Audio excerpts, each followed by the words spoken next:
Chicken leg పీసులు తీసుకొని వీటిని శుభ్రం చేసేసి ఇందులోకి ఉప్పు, కారం, పసుపు, ధనియాల పొడి, జీరా పొడి వేసేసి ఫస్ట్ బాగా మిక్స్ చేసేసి తర్వాత మిరియాల పొడి, పెరుగు వేసి కొద్దిగా నిమ్మరసం కూడా యాడ్ చేసేసి బాగా మినిమం అంటే 4 గంటలు ఫ్రిడ్జ్లో పెట్టేసుకోవాలి. తర్వాత ఒక బౌల్లో మైదా పిండి తీసుకొని ఇందులోకి ఉప్పు, కారం, పసుపు, కొద్దిగా గరం మసాలా కూడా యాడ్ చేసేసి పిండిని బాగా మిక్స్ చేసి పక్కన పెట్టేసుకోవాలి. తర్వాత ఫ్రిడ్జ్లో పెట్టిన లెగ్ పీసులను తెచ్చేసుకొని వీటిని ఇందాక కలిపినటువంటి పిండిలో ముంచేసి బాగా అదిమి తర్వాత చల్లటి ఐస్ వాటర్లో ముంచి మళ్ళీ పిండిలో ముంచి దీన్ని బాగా ఇలా ఇదలగొట్టాలి. ఇదలగొడితే అప్పుడు మనకి పొరలుగా వస్తుందన్నమాట.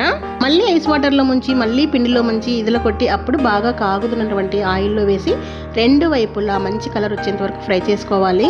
పిండిలో ముంచి మళ్ళీ ఐస్ వాటర్లో ముంచి పిండిని బాగా ఇదలగొట్టాలి. ఇలా చేస్తే మనకి పొరలుగా క్రిస్పీగా వస్తుంది.